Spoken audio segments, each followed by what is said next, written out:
Okay, everybody. Good morning, everybody. As we go to this wonderful, beautiful class, it's actually a class on the Megillah and a Rashi on the Megillah. So we're going to deal with the Megillah today.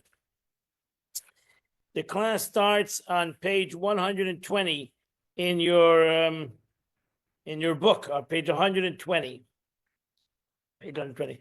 This is one of the I always say, one of the classical teachings of the Rebbe, and I hope that as you learn this class and you're going to come to hear the Megillah tonight, you're gonna realize that there's a gift. You're going to be reading a different Megillah, a little bit of a different Megillah than you imagine to read. I mentioned today in the morning. It says there's a Gemara who says whoever reads the Megillah in the simple meaning of the Gemara, the Talmud means whoever reads the Megillah backwards, instead of reading chapter 1, 2, 3, 4, 5, 6, 7, how many chapters there are? 8. He reads it backwards. I'm afraid he reads it 8, 7, 6, 5, 4, 3, 2, 1. Lo yata. He didn't do the mitzvah. The mitzvah is to read the Megillah from chapter 1 to the end. That's a simple meaning. The Baal Shem Tov said the meaning of the Gemara is Megillah. If somebody reads the Megillah as in the past, I'm afraid means in the past. If somebody reads the Megillah as something in the past, lo yatsa. If you came to hear the Megillah of a story that happened a couple of thousand years ago, then you didn't come to hear the Megillah. The mitzvah is to read the Megillah as it's happening today. That's the teaching of Baal Shem Tov. And when you learn this class, and you're going to hear this class, you'll see that why this teaching and how this teaching is a reality in the Megillah itself. Okay? The Megillah is one of the 24 books of the Torah. Right? Part of Tanakh. Part of Tanakh. What's the fancy word? It was cantilized. Right? Is that the right word? They put it as part of the Tanakh. The Anshe Knesset Agdela, the rabbis, the great assemblies, put it as part of Tanakh. It took a year, that decision, to put it as part of Tanakh, but it was put it as part of Tanakh, Megillas Esther. And of course, the rabbis felt that this Megillah, just like everything in part of Tanakh, was Beruach HaKodesh, was like a prophecy, whether it was 5 books of Moses written by God himself, the rest Tanakh, Nevi'im, Ksuvim, these are written by people who had divine prophecy. So too, this Megillah is not just a story. It's part of divine inspiration. That means a person, that's why it's an obligation tonight and tomorrow to hear every word of the Megillah. Not just to come to hear, we'll hear whatever we can hear. No, you have to hear every word. To be Yitzhak, the mitzvah, you have to hear every word of the Megillah. You're not allowed to miss one word, like in Kriyas HaTorah. When you come to hear in Shul, the Kriyas HaTorah, you have to hear every word of the Kriyah, what the Baal Korah says. So too, you have to read. If you have your own kosher Megillah, you should read it with the Baal Korah. If you don't have your own kosher Torah, Megillah, then you listen, you need to hear the reading of every word that the Baal Korah is reading out of this kosher Megillah. Okay? Because the Megillah is like reading the Torah. It's the same thing. It's one of the mitzvahs Rabbanan, the 7 mitzvahs Rabbanan, is to hear the Megillah. That's when we make a bracha before the reading of Megillah, a bracha after reading the Megillah, because it's a mitzvah to hear the reading of Megillah. It's one of the 7 mitzvahs of the rabbis. If you understand it or not, you have to hear every word that the Baal Korah reads the Megillah. Sure, if you understand, you should try to understand it. Well, they have today, you have the English right on the right, on the left side. So you can listen and you can read, but you have to listen to the Megillah. You just like the Torah also, whether you understand or you don't understand. You have to hear the reading of the Torah. You have to hear the reading of the Megillah. So, therefore, if we take it that way, then when you're going to put putting a Megillah in front of you right now, beginning of the Megillah, you're going to put 8 verses, actually altogether 13 verses in front of you right now. You have to read those verses. We're going to read the verses, And then you have to ask yourself, what doesn't fit in these verses? Okay? Because again, it's just not telling us a story. Again, you can't think that if you take it as a story, okay, who cares what's in it, what's not in it? The story, the story. But no, the Megillah, Evi is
sorry. Okay, now this sound. Okay. We're holding verse number 6. My technical issues are happening over here.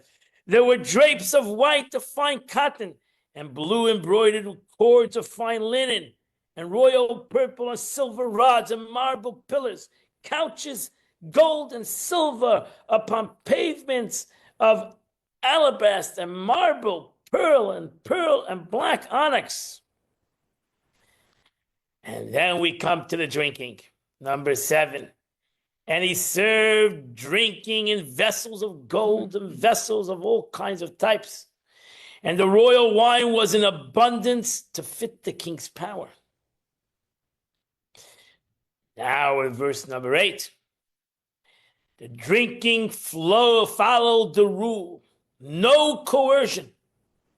For the king had established that all his house officers should do each as each man's desires. No one was forced to get drunk. What do we need the 3 last verses? What is important, the 3 last verses over here? Right. What was happening at this party? Why is it so important to tell us this? He made a party. It was a drunken party. They were all partying. They were all happy. We know that. We see that in the first 5 verses. What is the last 3 verses over here coming to tell us? What is important to tell us? How much wine was being drunk and no coercion was what is it telling? And it's very interesting words over here in this pasuk. There's something that the pasuk tell over here, that there's something about this king. If you look in verse number 8, the drinking followed the rule of no coercion, for the king had established that all his household officers should do each man's desires. what does the pasuk want to tell us over here? What does the pasuk want to tell us? It gets even a little more difficult as we go into the next text. And this is not the Rebbe's questions. These are questions that all Mefarshei HaMegillah want to comprehend what is going on over here. What is the Megillah trying to tell us? But let's go into the climax of this story. What's the climax of the story? Is in this drunkenness, right? He calls Vashti, right? That's the verse number 9. Number 9, 10, 11, 12, 13, 14, 15, 16, 17. Let's do this quickly. Also, Vashti the queen made a feast for all the women in the royal palace that belonged to King Achashverosh. On the 7th day, when the king king's heart was merry with wine. The guy's drinking 187 days.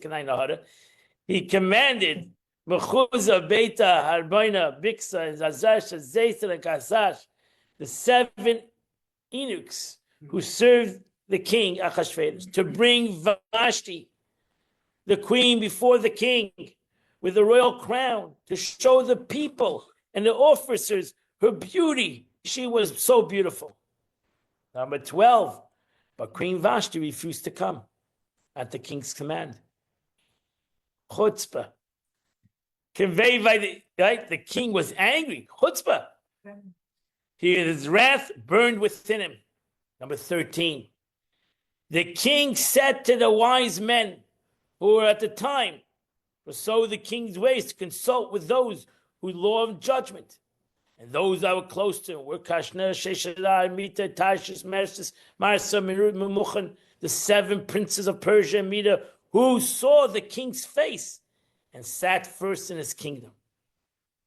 And he said, according to the law, he asked, according to the law, what shall we do with Queen Vashti, since she had not done the bidding of the king Ahasuerus, conveyed by the eunuchs. And Memuchan answered. Memuchan, some say, Rashi says, I think it's a Haman.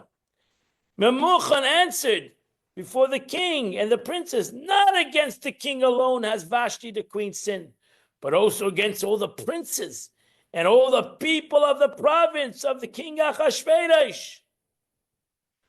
For why? What's the problem? For the queen's deed will be known to all women. Got to keep the women in their place. Cause them to view their husband with contempt, saying, King Achashverosh commanded to bring Vashti before him, but she did not come. Right? What happened? He chopped off her head. Right? Good to be king. Why does it bother us over here? Anything bothered in the story, in this last part of the story? Why? Is anybody bothered by anything in the last part of the story? Anybody on Zoom? Anybody bothered anything over here? Yes. Yeah, what's bothering? So if they could have anything they wanted, why did they not ask for kosher wine? No, I'm talking about the end of the story. We're holding out the end They of the story. didn't ask for They kosher did ask wine. for kosher wine. They did ask for kosher wine.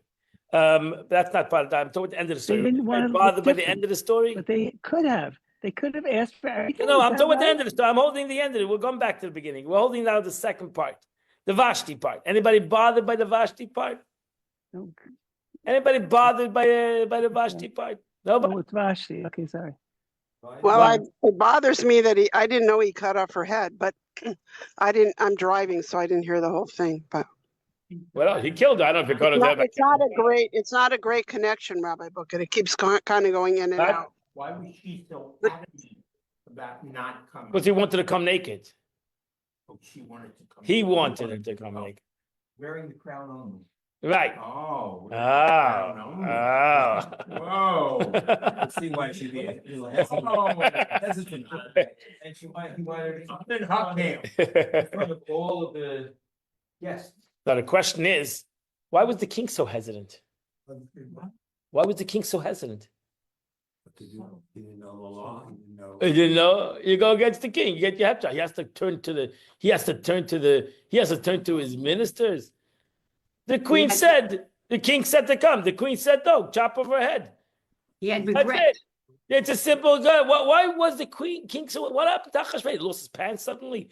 Whoa! What happened? What happened? Achashverosh is when you go against the king. He's an we know this Achashverosh is an angry man. He's a tyrant. Kills people by the whim of his imagination. So why suddenly is he so hesitant? There was another way. Why suddenly is he so hesitant? Why in the world is he suddenly so hesitant? Not only so hesitant that he has to turn to his ministers to ask the question: what should we do to a queen that doesn't follow the king? He was looking for a leniency. Because he loved you. Regret. You're beautiful, baby. Yeah, he's like, don't kill her. Okay. Maybe you loved it. Okay. Good answers. Good answers. So such a love. So now the question is, I ask you a better question. If so, he loved her. Let me tell you, all these answers you gave is written. He loved her. He had some compassion for the moment. He felt for her. He was drunk. The question is Mamuchan. What's Mamuchan's answer? Mamuchan, Haman, what is his answer? Is he having marital problems? No, Mamuchan says, Mamuchan should have said, kill her because you're going against the king. End of story. He goes and says, oh, the prince, that alone is a disgrace for the king. How are you talking to the king and mentioning the princes? What is his answer? Not against the king alone had Vashti the queen done. That's the point. It's because she went against the king. But also all the princes and the people and the province of the king Ahasuerus. That's why we should kill Vashti. Because she has done something against the princes? That doesn't make sense. Why would he say such a thing? He's having problems with his wife. So he wanted to kill his wife? He wanted to kill her. He wanted to kill Zeres. Okay. They both got their wishes. But if you listen to the Megillah, what's going on over here? What is his statement?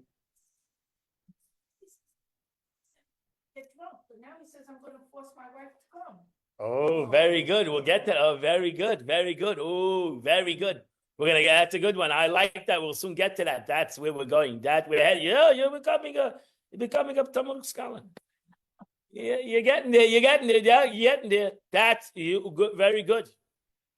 Very good. Well, let's stay with the question before we get to the. I like your answer because I'm going to go with that answer. The Rebbe is going to go with that answer. What you just mentioned right now. That's what the Rebbe is going to. He's going to base it on a Rashi, but he's going to base it on a Rashi. The Rebbe is going to go to a Rashi here. Okay, so again, read the Megillah here. The Megillah suddenly tells us Aganza Maisa with him drinking and giving wine out with no coercion, and then we go to the story of Vashti. We go right away into the story of Vashti, and over there again the Torah tells us about the situation that he asked her to come. And she doesn't come. And again, the Megillah tells us that he vacillates. He vacillates. He doesn't know exactly what to do. He's in a dilemma. And he turns to his advisors to ask her what to do in this dilemma. We have like Iran today, nothing changed.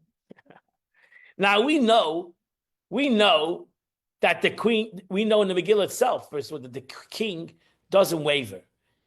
We know the Achashverosh. If you go against him, you're dead. He doesn't play around. We know that because later on with Esther, right? With Esther, when Esther is asked to go to the king, what does she say? I can't go because if I come to the king, I'm dead. So this can't come to the king, right? And that's what you have in text number 3. Or the king serving the people, the king province. No, a man who comes to the king in a court is not called. That's it. He's dead. So there was no question to him unless the king is gonna extend his scepter. So he doesn't vacillate. Either he does it or he doesn't do it. That's it. Suddenly we have his vacillation over here. Suddenly he doesn't know what to do. Right? there's a situation that doesn't go exactly the way it's supposed to do, the king knows exactly what he's supposed to do. The queen comes to Taka loved Esther. He loved her too. The queen comes there. She's not called. Chop off her head. Next. That's the reality. That was the reality in those days. This was it. So imagine the king calls Vashti. She doesn't come. Forget about the king doesn't call you. The king calls you. You don't show up. What do? We chop off her head. She's beautiful. We love her. We chop off her head. That's the question. Maybe no one's ever not come when he called. Right. Nobody's ever not come because everybody knew if you don't come, you get your head chopped off. So you came. Just like Esther said, he might love me, but if I go there to him without him calling me, my head is off. So, okay, that's what's going to happen. So that's why Esther went to Mesiras Nefesh, because that was the normal thing that was going to happen. If you read the Gemara actually was it was a frightening situation that when she went to the king, because really it was they would kill her without the king even saying anything, because she was not called. What are you doing here? So Pasha, he saved her. It was Menash Shamayim, he saved her. So this was not a joke. So look at the text number 4a. Here's Rabbi Chaim ben Yitar. This is the Orach Chaim, right? And those close to him were. One may ask, what does Memucha mean when he says, not against the king alone has Vashti the queen sinned? It implies that her sinning against the king alone is insufficient to justify her execution. Yet in truth is that it's only because of her action against the king that she might be executed. Memucha's words are also incomprehensible. What is he saying? He's strengthening his. Wait, what's a chutzpah that you need to strengthen? The chutzpah that was done to the king needs to be strengthened by a commoner. Off with the heads of Memucha. That's also he himself is doing something against the king. That he compares the king to the commoner. Why would he compare the king to the commoner? That doesn't make any sense. He should have said a chutzpah that they didn't come to the king, chop her head off. Haven't didn't know the word chutzpah. The king was a commoner, wasn't he originally? Wasn't Vashti the royal person? Right. That's one of the reasons that the answers are vacillated. That because he was the commoner and she was the that's one of the answers that is given. That's one of the answers given. That he felt he didn't have the right to kill. She was a daughter of a king. So he didn't have the right to kill her, maybe. But it's not. But the problem with all these answers, because he was known as a ruthless king. Life was not important to him. He was stupid. He was Gemara has an argument that if he was a stupid king or a smart king, but that's a separate issue. But he was a ruthless king. He was a ruthless individual. Life was irrelevant to him. Not only to him, but all the kings of Persia, kings in general. Life was irrelevant. They gave you life. They took away life. It was by the whim of their emotions of the moment. So look at the next one, Rabbi Yaakov Lurbermer, I don't know, writes, it's hard to understand why he said, not against the king alone has Vashti the queen sinned, but also against all princes. This itself constitutes rebellion against the king, that he considered the ministers more important than the monarch. So how do you read this Megillah? How do you read this Megillah again? Again, the Megillah is trying to tell us something here.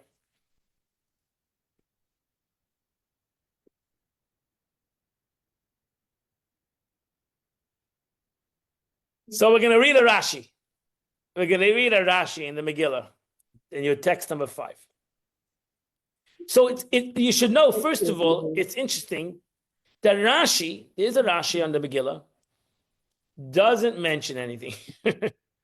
Right? Doesn't mention these questions. Doesn't. Rashi seemingly this is all simple. About the Megillah. Rabbi Booker is giving a class about the Megillah now. Hello? Hello? Yeah. To Rashi doesn't mention, right? So when we learned that there's a rule when Rashi doesn't mention. Okay, you turn that off. Sorry, I thought I did. I'm sorry. There was a rule. There is a rule. There is a rule. Sorry. There is a rule. Okay.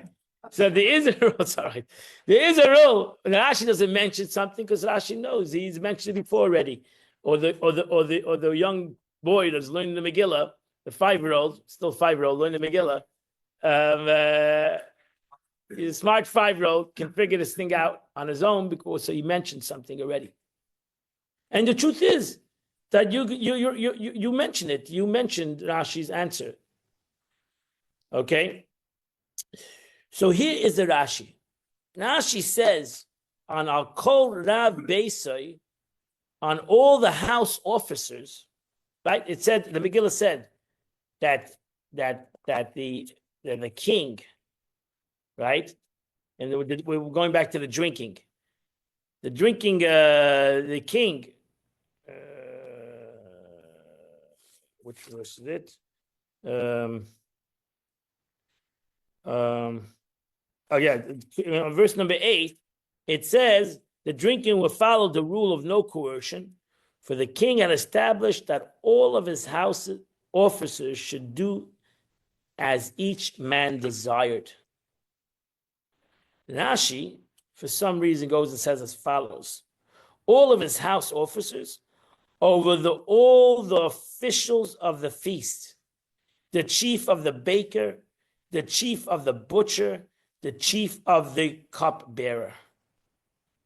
Rashi says that it actually means not only the drinking, but everyone was commanded that there's no coercion. Now, what does that mean? What does it mean there was no coercion? What is coercion? What's no coercion? Anybody know? No coercion. What?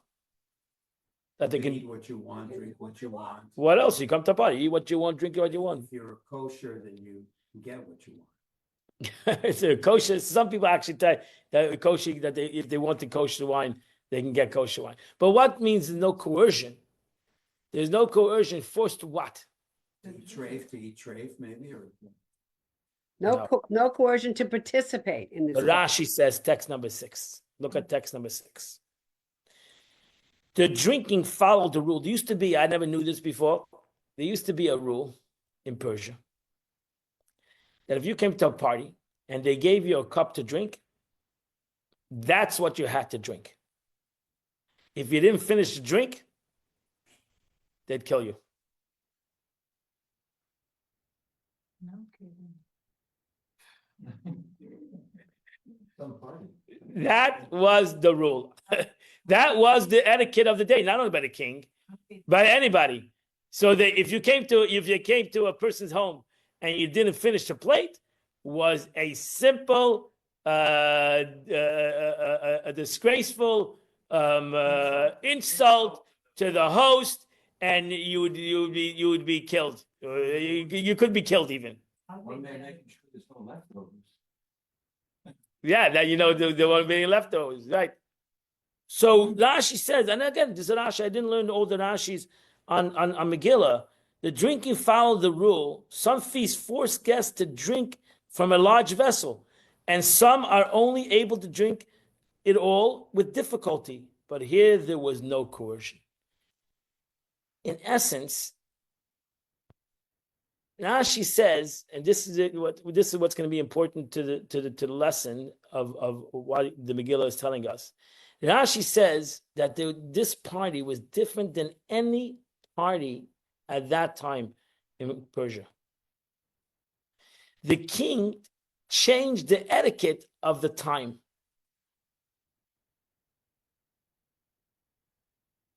Why?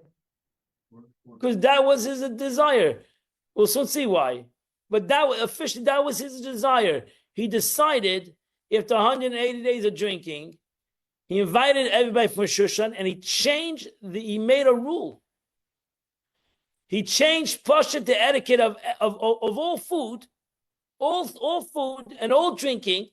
that you don't need to finish what's on the plate. You don't need to finish what's in your glass. There's no coercion to do what the etiquette of the time says.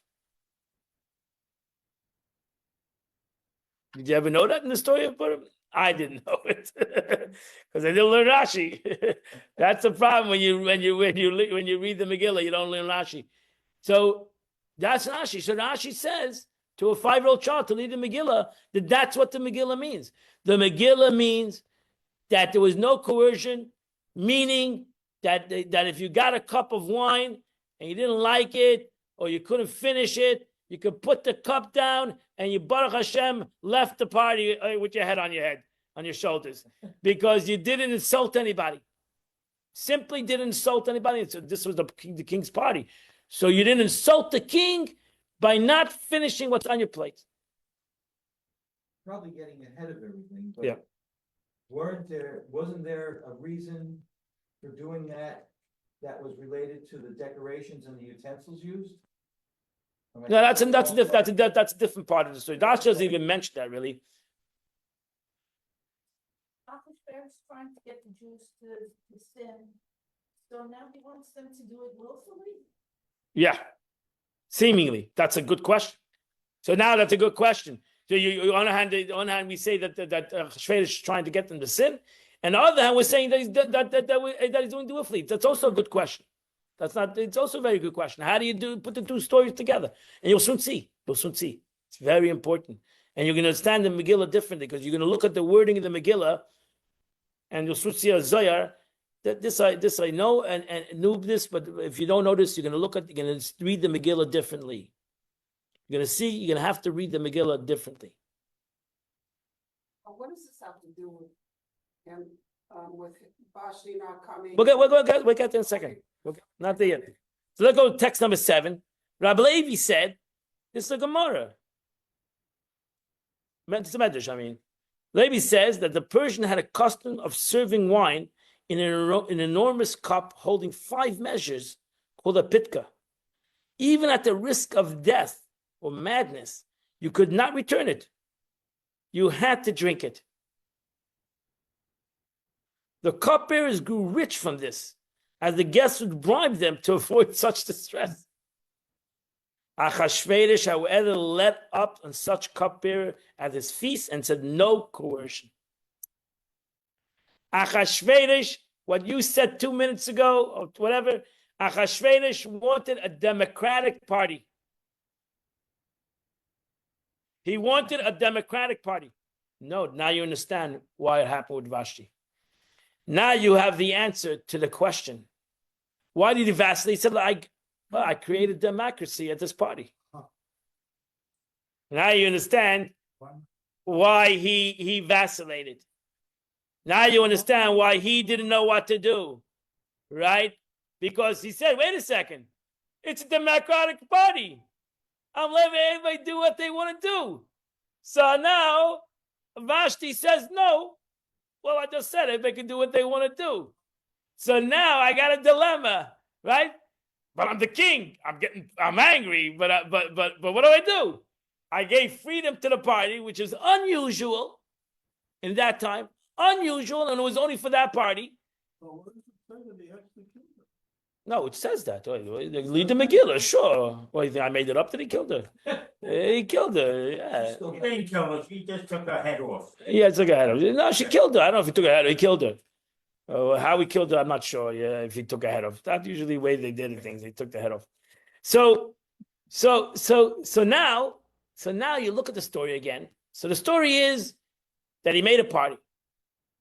But Achashverosh, after 180 days of drinking, of having a party, he then made 7-day party and invited all the Jews. Okay? Shusha invited all the Jews. Before the Jews were not invited, he invited the Jews. The 7-day party. Killed all his advisors because of bad advice. No. He therefore he didn't kill the advisors because the advisors gave him this advice. Now you understand why the advisors talked about the ministers, because he said that this democracy. It's about the country, right? It's not about the king. It's not about you invited him as a host. You invited Vashti, or you invited a person as a host. You gave him. You said at your party, this is a free party. This is a democracy party. It's not my party anymore. Even though it's my party, I'm the king. I'm giving everybody freedom to choose whatever they want to do. They want to eat this food. They don't want to eat this food. They want this cup. They want to finish the cup. They do it. Now he calls Vashti, and Vashti says no. And a normal circumstance, her head goes off. Self-understood. But this is not a normal circumstance. This party is different than all parties.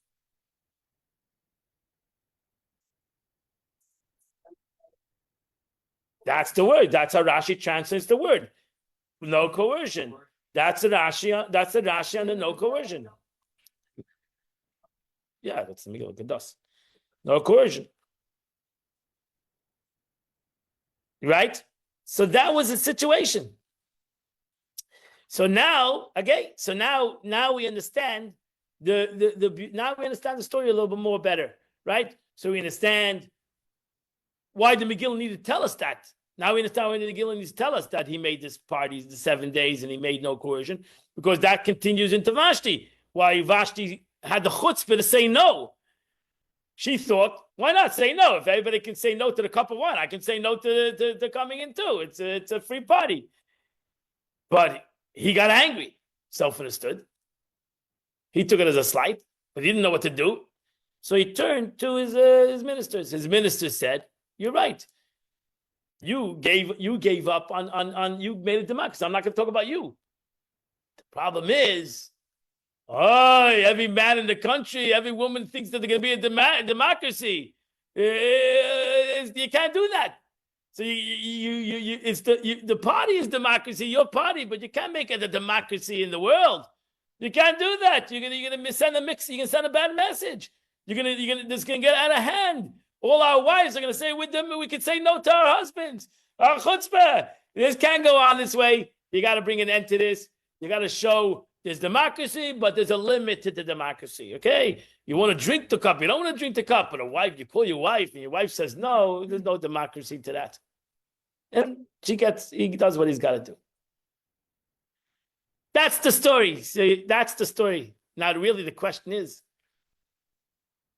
what does that have to do with us? What does this whole story have to do with us? What is it? What is the game to us? The story. What's the game to us? I'm Boca. The story.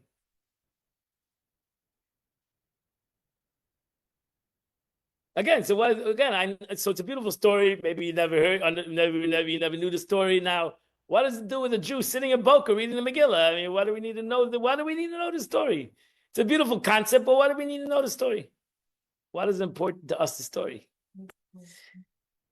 So, again, let's look at the words of the Ramah in text number 8, just to emphasize what I already answered. I said that why it's important to tell us. My opinion, this the Ramah wrote, one of the Ramah who's in Shulchan Aruch.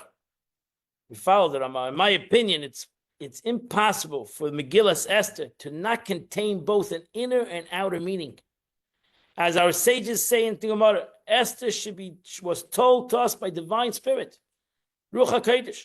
Just like the other holy scriptures, for one example, you can prove the nature of the entire category. If the other holy scriptures contain both hidden and revealed meanings, surely this is true with the Megillah as well. Now, here is the way you have to look at the Megillah. You ready? It's the next paragraph. It's a medrash. This is the way you should look at the Megillah. Rabbi Yehuda and Rabbi Levi said, in the name of Rabbi Yochanan, every time the Megillah says the king Achashverosh, it refers to Achashverosh. Every time the Megillah says the king, it refers to God. To whom? To God. Or Achashverosh. But it can refer to God.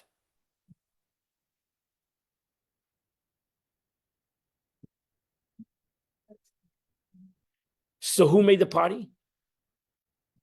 God made the party.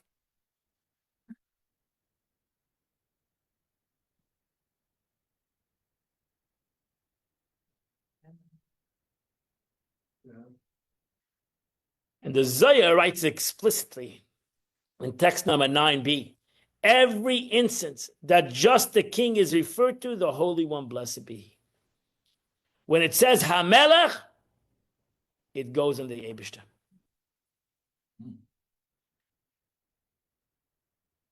So now you have a whole different story.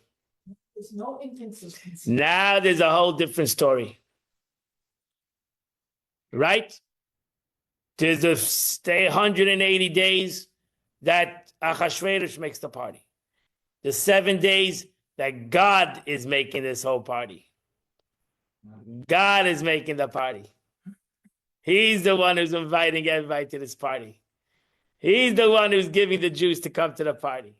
He's the one who's orchestrating this whole 7 days. Even though Achashverosh is there, but it's him who's doing it.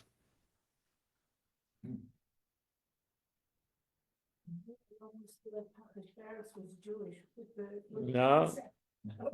No. So that's when you listen to the Megillah. The Zohar says when you hear the word Hamelech, the king, it's the Eibishter. It's God. Unless it says Achashverosh. Which you have sometimes. You'll see in the Megillah, you'll listen tonight, you'll see sometimes it says Achashverosh and sometimes it just says Hamelech, the king. And therefore, if you read the Megillah, in essence, if you read the Megillah in such a way, so it doesn't mention God's name in the Megillah. Doesn't mention God's name. It mentions Hamelech many times in this Megillah. If you read the Megillah in this way, then you'll understand what the Gemara says. Greater is the day of Purim than when the day the Torah was given.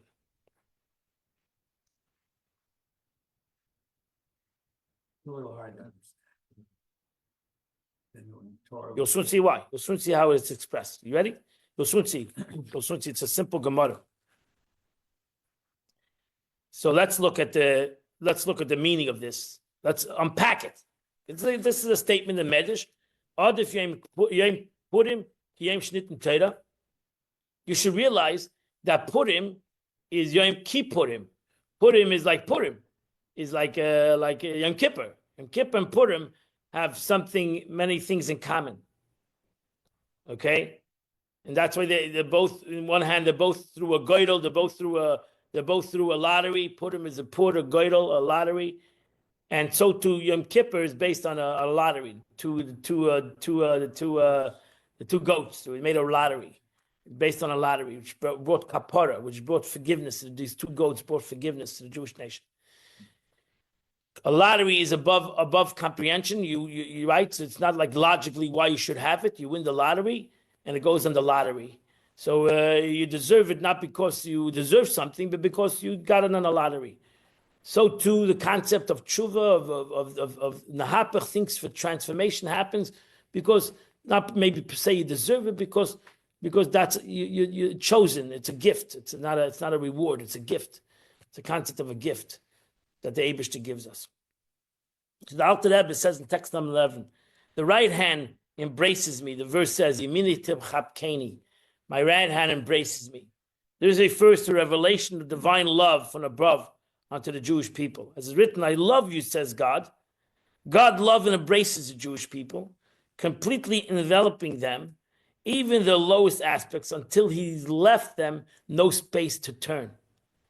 They could only stand face to face with him, meaning this divine love called forth a reciprocal love in the Jewish soul until they came so high as to immediately say, will do. So what happened at Matan Torah was this expression. What happened at Matan Torah was the Eibishter embraced the Jewish nation. It was almost like a forceful situation. That's why they sinned 40 days later. Because it was almost like a forceful situation.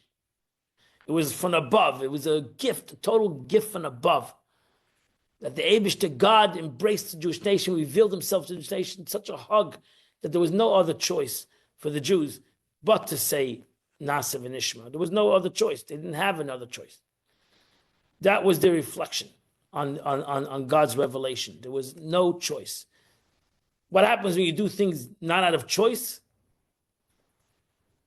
That 1 second you think you have a choice, you run, you run, you run.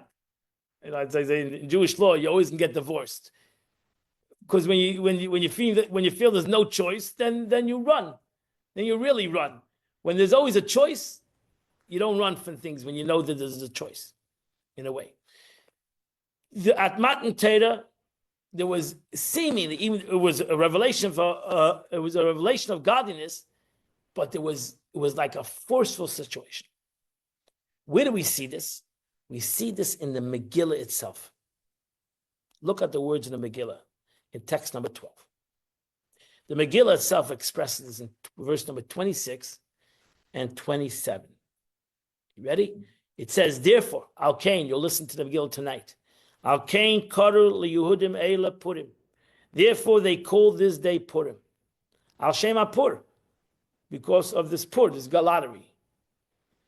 Al Kain kol divrei egeres hazos. Therefore, on the count of this letter's words, the Megillah, and on what it has been seen, Amaro, and what has happened to them. And then the Megillah says the following words. Kiblu aYehudim aleim. The Jews established and accepted upon themselves. Valzanam, and on their offsprings. Valakol hanilvim ach aleim. And all those that will come upon them, this generation, today. V'layaver, that it will never pass by the Jewish people. Lias eisem shnei yamein kesavim kazmanam, to do this Purim. It's a very interesting word, kiblui. Kiblui means that they accepted upon themselves. Then it was, Right. they chose. Kimu v'kirait. So the Gemara says, text number 12b, it's a Gemara in Shabbos. Rava says, the Jewish people accepted the Torah again in the time of Achashverosh. As it says, the Jews established and accepted upon themselves. They reaffirmed that they were already accepted at Mount Sinai. Kimu mashekiblu. So it means, according to this Gemara, it means that the Jewish people didn't really accept upon themselves the first time until Achashverosh. What else thought? From the bottom up. Bottom up. That's And the that's portion. why the Eibishter, that's the 7 days when the Eibishter brings the Jews, the Hamelech, king invites you to the party. Do whatever you want. God invites you to the party. Do whatever you want. You want to drink kosher wine? You can drink kosher wine. You want to drink all the wine? Drink all the wine. Do whatever you want. Choice. I'm giving the Jewish people a choice. Do whatever you want. Do whatever you want. And furthermore, self-understood, the Jewish people, after that, also we realized that the Jewish people were under such a constraint, right? After that, everything went south, right? And now the Jewish people were under total annihilation, right? They went from the total come and party, it went quick to come to party, to we're going to kill all of you, men, women, and children, we're going to kill everybody. Unless you all give up on your Judaism, and the Jewish people didn't do it, right? Ultimately, under constraint, the Jewish people didn't waver either. So it was, again, they could have all walked away. They could have all walked away. But they didn't walk away. They again showed their free choice. So the whole Megillah, what are we trying to say is that why do we say the whole beginning of the Megillah according to this? We say the whole beginning of the Megillah is because we want to emphasize that at that time And now, because as the Megillah says, that this was a concept that now that the Eibishter wants you, that the Eibishter is inviting you to this party. A democratic party.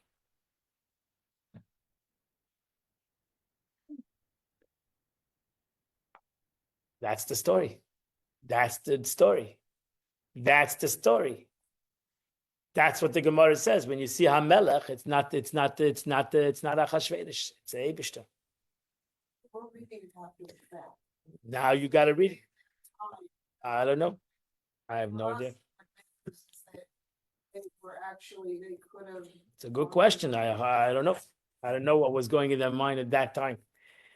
But the Megillah was written a year after that time. The Megillah is written a year later. And ultimately became part of Tanakh a year later. We continue to read the Megillah. I'm again trying to emphasize, when you listen to the Megillah tonight, you should look at it different. You should see that when it says Hamelech, when it says Hamelech Achashverosh, and try to get the messages, especially when it says Hamelech. Because the truth is that the Gemara also says Achashverosh also goes on God. So what? On God. Mi she'achris v'reishes shaloi. His name was not Achashverosh. That was not his Persian name. You're not going to find the name Achashverosh in the Persian annals of history. You're only going to find I don't know what his name was. He was Sirkis. I don't know what his name was. It's some crazy hard name to say. His name was not Achashverosh. The Megillah calls him Achashverosh. And the Gemara says, why was he called? Why did the Megillah call him Achashverosh? Mi she'achris v'reishis, who the beginning, the end and the beginning is his. Is his. Mi she'achris v'reishis shaloi. No, Achashverosh. So really, Hamelech. So why you have two names of God in the Megillah? One is one expression of God, Chesed of the Eibishter, Hamelech, and Achashverosh is the Gevur of the Eibishter. Mi she'achris v'reishis shaloi, who has the end and the beginning is all connected to him. So whatever happens to you from the end and the beginning is all ultimately him. So ultimately, the whole Megillah, whether it says Hamelech or it says the word Achashverosh, both goes on God. Both are God, really. But one is maybe more the harsher part, the expression of Gevur of the Eibishter, and one is more the Chesed of the Eibishter. But ultimately, they're all the expression of the Eibishter. And therefore, text number 13, we'll bring this to an end. We know the pasuk. You'll see the next one. We know that this pasuk says over today. Look, I've set before you this day life and good, and death and evil. I command you on this day to love God, your God, and to walk in His ways, and to keep His commandments, His statutes, commandments, so that you may live and multiply. And your God may bless you in all the Lord has given. So here we see that the Eibishter puts the two together. The concept of I want you to do something, but I want you to do it on your own free will. I want you to do it. I want this to be a democratic kind of a thing, that you chose it, not that you were forced to do it. We'll end this off with the statement of the Ramah. Oh no, we have two more statements. Two more statements. The Ramah says, the drinking followed the rule. That's the Vashtia Kados. The drinking followed the rule. Don't say your actions are forced upon you. It isn't true. The drinking mentioned was gracious, with no coercion at all. This is going back to Hamelech, God. God says, do whatever you want. No coercion. Choice lies in your hand to do good or bad. For so the King of Kings may be exalted, established it this way upon all the offices of his house, meaning all the world administration. The whole world is God's home, And he commanded that everyone may do as they desire. As our sages say, all lies in the hands of God, but the fear of God. And so you're not coerced at all. All that you do is your own doing.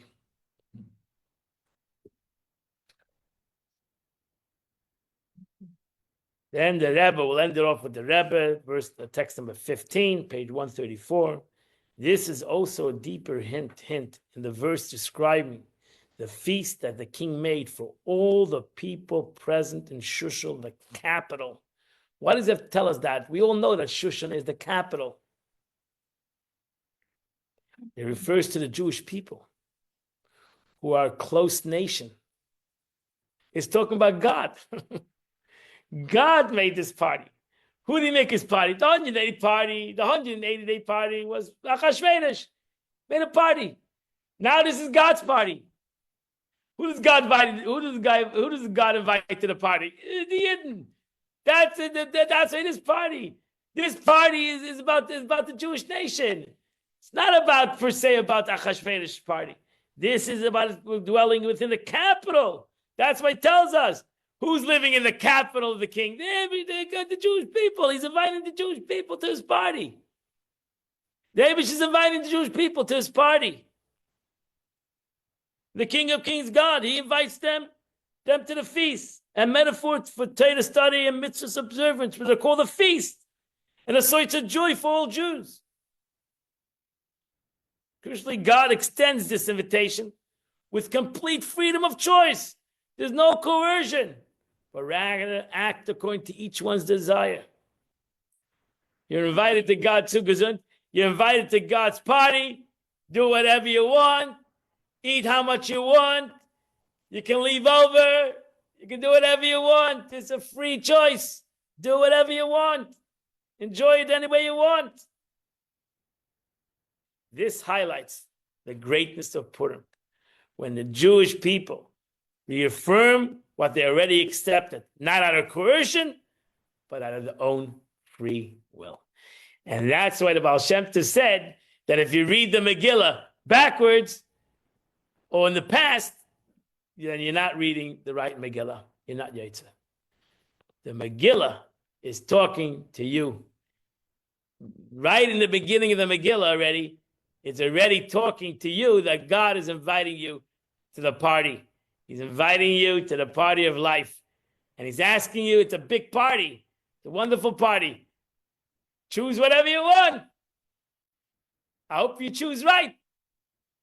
I hope you choose right things. You'll have a wonderful Purim. Hope to see you all the Megillah reading. Wherever you are, we should all have, it should be a Purim, it should be a transformation of darkness into light. And have a wonderful, beautiful day. I hope that the Megillah is different to you today, this year, than any other year. Have a wonderful and beautiful day. That was amazing. It was. Wow. Beautiful, Thank you. Beautiful. Wow. Thank you so much, Rabbi. God bless you. Thank you. Happy Purim. Happy Wow. Purim.